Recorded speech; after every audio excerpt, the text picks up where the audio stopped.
V dnešním tutoriálu si ukážeme účes, který je vhodný do školních lavic.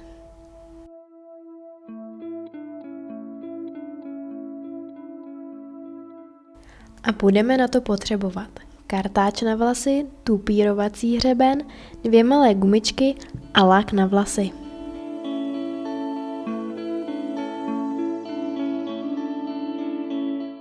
Pomocí tupírovacího hřebene si vytvoříme pěšinku takto na straně. Jeden větší pramen si rozdělíme na 3 malé a začneme plést copánek.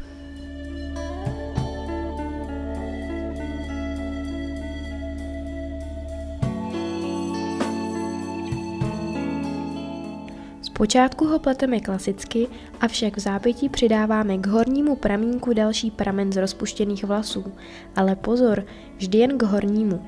Spodní pramen copu vždy zaplétáme.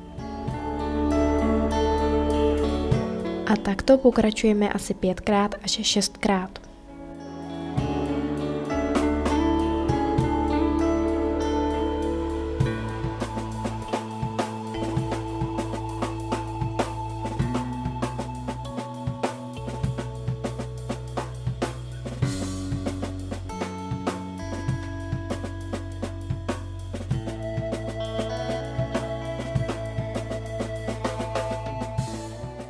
A poslední.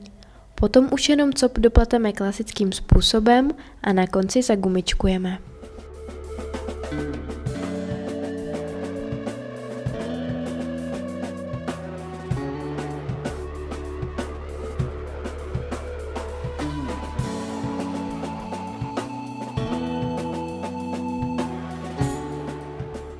Zbylé rozpuštěné vlasy uhladíme a zčešeme na stranu, kde jsme pletli cop.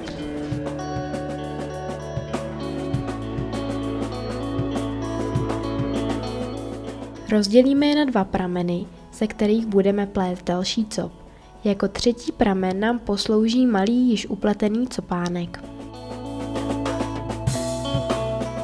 Pro jemnější vzhled prameny splétáme volněji a neutahujeme je.